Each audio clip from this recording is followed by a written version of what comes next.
Sir தலைப்பை பார்த்தீங்கன்னா, இன்னும் என்னை என்ன செய்ய போகிறாய் அன்பே அன்பே, என்னை கண்டால் என்னென்னமோ ஆகிறாய் முன்பே முன்பே. நான் வேன் யார சொன்ன தெரியுங்களா? நாங்க நேசிக்கிற சினிமாவை, நாங்கெல்லாம் ரசிகர்கள், எங்க சினிமாவை பார்த்து நாங்க கேட்கிறோம் இன்னும் என்னதான் செய்ய போறேன்னு. ஐயா, இன்னைக்கு திரைப்படங்கள் இருந்துச்சு. வீரபாண்டிய கட்டபொம்மனை நம்ம யாருமே பார்த்ததில்லை. அவர் இப்படிதான் நடிப்பாரு, இப்படிதான் இருப்பாரு, இப்படிதான் பேசுவாரு, நமக்கு அடையாளம் காமிச்சது ஒரு சினிமா. தாங்கிட்ட வட்டி கேட்ட ஜாக்சன் துரையிடம் அவர் கேட்பாரு, எங்களுடன் வயலுக்கு வந்தாயா, நாற்று நட்டாயா, களை பறித்தாயா, அல்லது அங்கு கொஞ்சி விளையாடும் என் குல பெண்களுக்கு மஞ்சள் அரைத்து பணி புரிந்தாயா? மாமனா மச்சானா? மானம் கெட்டவனே, யாரிடம் கேட்கிறாய் வரி திரை வட்டி? எப்படியாப்பட்ட வசனங்கள்! இன்னைக்கும் இருக்கு வசனங்கள். எங்க வீட்டில் ஒரு ஃபங்க்ஷனுக்காக நாங்க குடும்பத்தோட கோயிலுக்கு போயிருந்தோம்.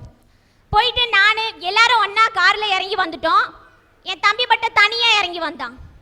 நான் அவன்கிட்ட கேட்டேன், ஏண்டா எல்லாரோட சேர்ந்து வர வேண்டியதானே அப்படின்னு.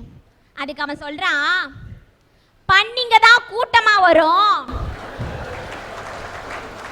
சிங்கம் சிங்கிளா தான் வரும்ன்றான். அவன் சிங்கமா, நாங்கெல்லாம் பண்ணிங்களாம்.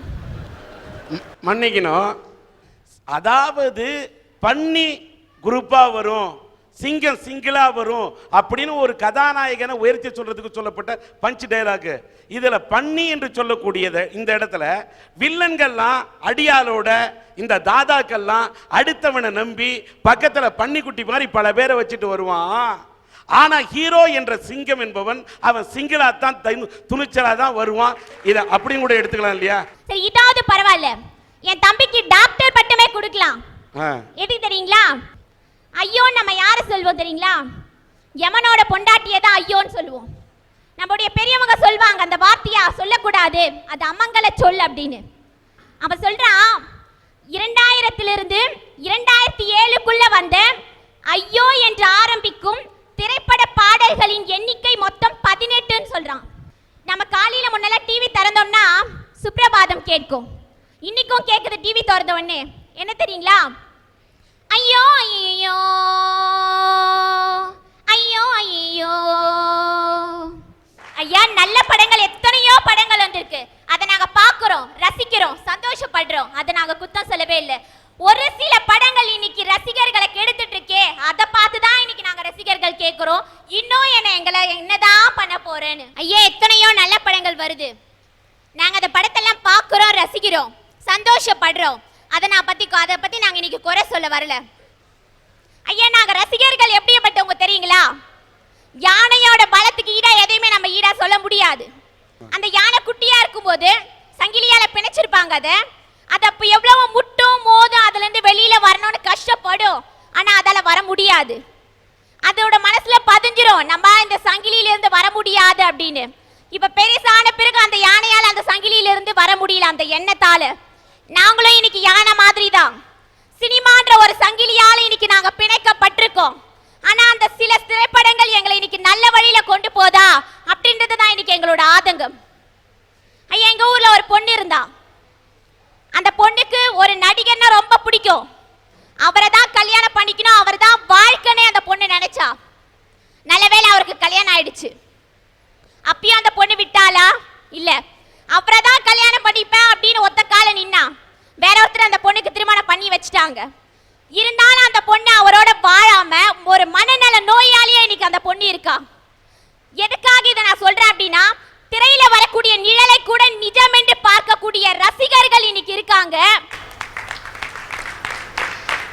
அதை பார்த்துதான் இன்னைக்கு நாங்க ரசிகர்கள் கேட்கிறோம், இன்னும் எங்களை என்னதான் பண்ண போறேன்னு. இன்னைக்கு இளைஞர்களை பயன்படுத்தும் தலைவன் இருக்கானே தவிர இளைஞர்களுக்கு பயன்படும் தலைவன் இல்லை.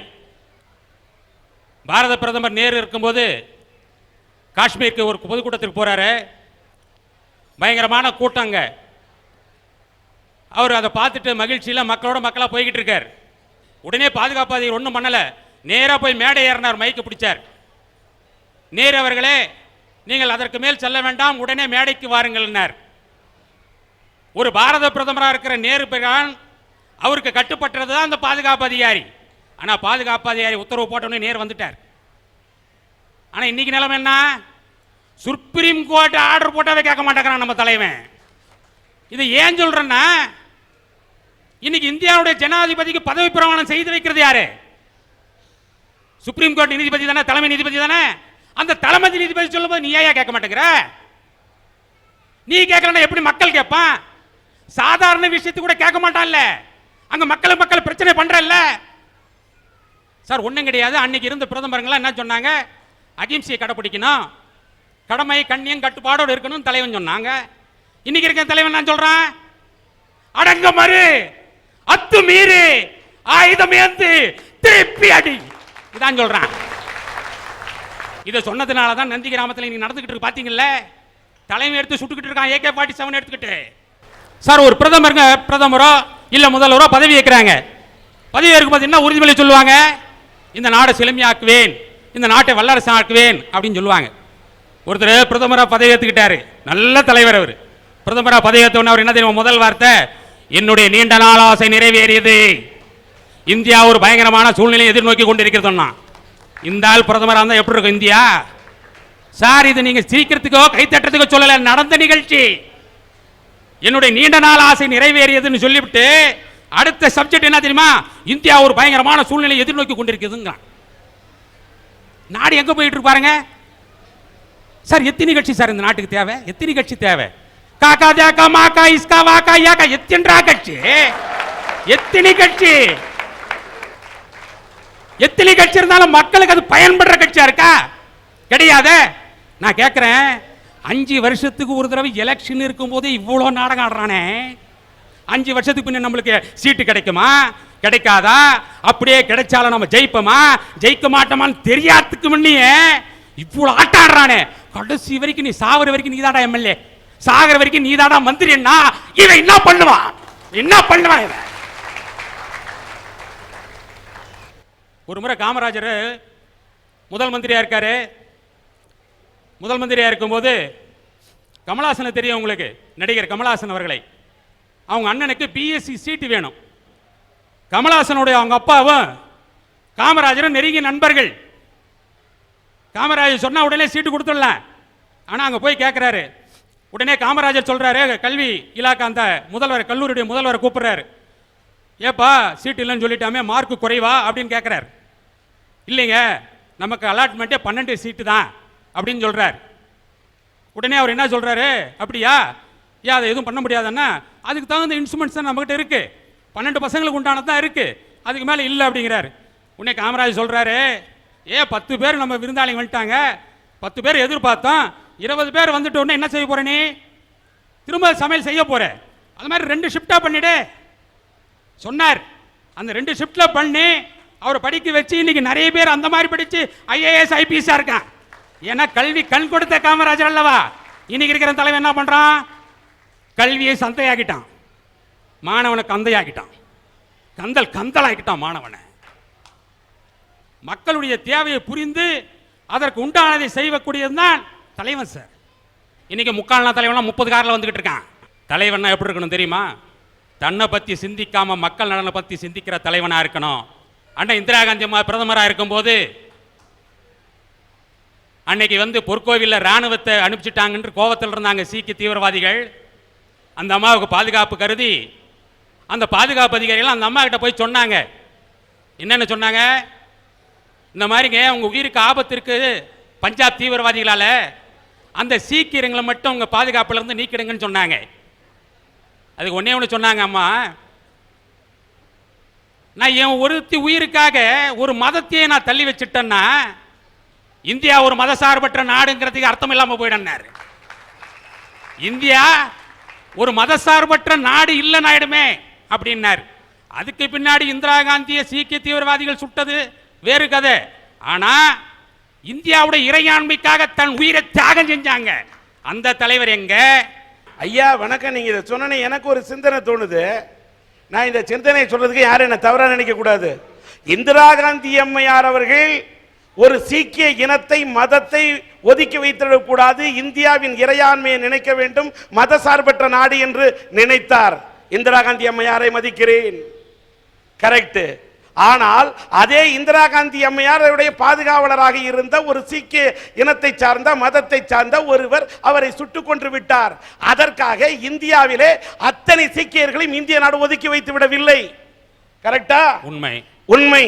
இன்னும் சொல்ல போனால் இன்றைக்கு மன்மோகன் சிங் என்பவரையே இந்திய நாட்டின் பிரதமராக ஆக்கி இருக்கிறது காங்கிரஸ் இயக்கம். ஓகே, காங்கிரஸ்காரர்களுடைய மனித நேயத்தை பாராட்டுகிறேன். ஆனால் இலங்கையிலே வாழக்கூடிய தமிழினம் வாடிக்கொண்டிருக்கிறது, கண்ணீர் வடித்துக் கொண்டிருக்கிறது. ஒரு சீக்கிய மதத்தை சார்ந்த மன்மோகன் சிங் மட்டும் இந்தியாவில் பிரதம மந்திரியாக ஆகியிருக்கிறார். ஆனால் என் தமிழினம் மட்டும் என்ன பாவம் ஐயா செய்தது? அங்க இருக்கக்கூடிய அப்பாவி தமிழர்களின் நிலைமை என்ன? உலகின் மூலை முடுக்கெல்லாம் ஓடிக்கொண்டிருக்கிறானே இலங்கை தமிழன், அவன் நிலை என்ன? நான் தீவிரவாதிகளை பற்றி பேசவில்லை, விடுதலை புலிகளை பற்றி பேசவில்லை, உண்மையான தமிழ் இனத்தை பற்றி நினைத்து ஆதங்கப்படுகிறேன். எத்தனையோ நல்ல படங்கள் வருது, நாங்க அந்த படத்தெல்லாம் பார்க்கிறோம், ரசிக்கிறோம், சந்தோஷப்படுறோம். அதை பத்தி நாங்க இன்னைக்கு குறை சொல்ல வரல. அன்னைக்கு படங்கள் எப்படி இருந்தது தெரியுங்களா? தியேட்டர்ல ஒரு காட்சி ஓடும், ஹீரோவா நம்ம எம்ஜிஆர் நடிச்சிருப்பாரு, ஹீரோயின் சரோஜா தேவி அம்மா நடிச்சிருப்பாங்க. எம்ஜிஆர் இருக்க மாட்டாரு, சரோஜா தேவி அம்மாவை நம்பியார் கடத்திட்டு போவாரு. அங்க போய் எங்கேயோ ஒரு மூலையில் இருப்பாரு எம்ஜிஆர். நம்ம அம்மா கத்துவாங்க, அத்தான் காப்பாத்துங்க அத்தான் அத்தான்னு. அதே டென்ஷனோட நம்முடைய ரசிகர்கள்லாம் அந்த சீட்டோட முனையில உட்காந்துட்டு கத்துவான், தலைவா தலைவியை காப்பாத்து தலைவியை காப்பாத்துன்னு. எங்கேயோ மூலையில் இருக்க எம்ஜிஆர் வருவார் குதிரையில, டப்பு டப்பு டப்புன்னு. அங்க வந்து இறங்கி ஓங்கி அப்படியே நம்பியார் முகத்துல ஒரு குத்து வைப்பாரு. நம்ம ரசிகர்லாம் சந்தோஷப்படும், விசில் அடிப்பான், கை தட்டுவான், ஹஹா தலைவியை காப்பாத்திட்டாரா தலைவர்னு. அது அன்னைக்கு சினிமா. அன்னைக்கு திரையில கூட ஒரு அசம்பாவிதம் நடந்துட கூடாது அப்படின்றது அன்றைய சினிமா ரசிகனோட மனசுல ஒரு பண்பாட்டை ஏற்படுத்துச்சு. இன்னைக்கு அதே மாதிரியான ஒரு காட்சி திரையரங்குல ஓடிட்டு இருக்கு. ஹீரோயினை வில்லன் கடத்திட்டு போயிட்டாரு, ஹீரோ இல்ல. ஹீரோ ஏதோ ஒரு இடத்துல இருந்து வராரு, மோட்டார் பைக்ல வந்து அழகா ஜிங்கு நாங்க குதிக்கிறாரு, வில்லன் முகத்துல ஓங்கி ஒரு குத்து வைக்கிறாரு. நம்ம ரசிகர் எல்லாம் டென்ஷன் ஆயிட்டான், என்னத்துக்கு இவன் வந்தான், நல்ல சீனை கெடுத்துட்டானே, 30 ரூபாய் கொடுத்து வாங்கின டிக்கெட் வேஸ்டா போச்சேடா அப்படின்றான். அன்றைய சினிமா ரசிகன் மனசுல பண்பாட்டை ஏற்படுத்துச்சு. இன்னைக்கு இருக்க சில திரைப்படங்கள் ரசிகனோட மனசுல ஒரு வக்ர புத்தியை இன்னைக்கு ஏற்படுத்திட்டு இருக்குது தான் எங்களோட ஆதங்கம். இன்னைக்கு அவங்க கேட்டாங்க, இன்னைக்கு என்ன சினிமாவில் இப்படி கொடுக்குறீங்கன்னு. நாங்க ஒரு காலத்துல தியாகராஜ பாகவதரை ஹீரோவா வச்சு கூட நாங்க படம் எடுத்தங்க. அன்னைக்கு என்ன வசனம் தெரியுங்களா? கண்ணே சீதா, உனது குடும்பத்துக்கும் எனது குடும்பத்திற்கும் எவ்வளவு பிரச்சனை இருக்க, நமக்குள் காதல் இருக்க சீதா, நாம் பேசாமல் ஒருவரை பிரிந்து கொள்ளலாமே நாதா. இப்படிப்பட்ட வசனத்தை இன்னைக்கு ஹீரோவுக்கு நாங்க கொடுத்து ஒரு படத்தை எடுத்தா நான் நினைக்கிறேன் சார், அநேகமா அந்த படம் தான் அந்த ஹீரோவுக்கு கடைசி படமா இருக்கும்னு நினைக்கிறேங்க. ஐயா, சினிமான்றது சின்ன பசங்களையோ இல்ல இளைஞர்களையோ மட்டும்தான் பாதிக்குதான்னு கேட்டா இல்ல. எங்க ஊர்ல 70 வயசு பாட்டி சினிமானால கேட்டு போச்சியா. அந்த பாட்டி என்ன ஒரு தெரியாதனமா ஒரு நாள் ஒரு படத்தை பார்த்துடுச்சு. அதுல நம்ம பறவை முனியம்மா அவங்களோட திறமையெல்லாம் காமிச்சிருந்தாங்க. பாட்டி மனசுக்குள்ள லேசா ஒரு ஆசை, நம்மளும் பறவை முனியம்மா மாதிரி வரணும் அப்படின்னு. சரி, ஆசை வந்தாலும் பரவாயில்ல, என்ன பண்ணிச்சது, வீட்டு சுத்தி இருக்கவங்க கிட்ட எல்லாம் கடத்தை வாங்கி ஒரு 7500 ரூபாவா பணத்தை ஒரு டுபாக்கூர் ப்ரொடியூசர் கிட்ட கொடுத்து ஏமாந்து போச்சு. அவரு பாட்டி பாய்ன்னு சொல்லிட்டு எங்கேயோ போயிட்டாரு. இப்ப அந்த பாட்டி கடன்காரங்க எல்லாம் சுத்தி நிக்க சாப்பாட்டுக்கு இன்னைக்கு சிங்கி அடிச்சிட்டு இருக்கு. சினிமா நாங்க என்ன ரசிகனா நாங்க இன்னைக்கு கேட்கிறோம் அப்படின்னா, சில திரைப்படங்கள் கிட்ட 7 வயசு பையன்ல இருந்து 70 வயசு பாட்டி வரைக்கும் உன்னை பார்த்து உன்னோட விஷயங்களை பார்த்து மயங்குறாங்க அப்படின்னா அவங்களை நல்ல வழிப்படுத்த வேண்டிய சில திரைப்படங்கள் இன்னைக்கு அவங்கள தவறான வழி நடத்திட்டு இருக்கே, அதை தான் நாங்க இன்னைக்கு கேட்டுட்டு இருக்கோம். ஐயா, நான் ஒருத்தவர்கிட்ட கேட்டேன், ஐயா ஒரு 4 நல்ல படங்க பேரை சொல்லுங்க அப்படின்னு. அவர் கொஞ்ச நேரம் யோசிச்சுட்டு அழகி, ஆட்டோகிராஃப், பள்ளிக்கூடம், தவமாய் தவம் இருந்துன்னு அப்படின்னு சொன்னாரு. ஒரு ரசிகனா நாங்க என்ன கேட்கிறோம் அப்படின்னா, 4 நல்ல படங்கள்னு சொன்னது கேட்டதுக்கே ஒரு ரசிகன் யோசிக்கிறான் அப்படின்னா அந்த நிலைமை எங்களுக்கு வேணாம். 100 நல்ல படங்களை எடுங்க, அதுல 4 கெட்ட படத்தை யோசிச்சு சொல்ற மாதிரியான ஒரு நிலைமை எங்களுக்கு கொண்டு தாங்க அப்படின்னு தாங்க நாங்க இன்னைக்கு சினிமா கிட்ட கேட்டுட்டு இருக்கோம்.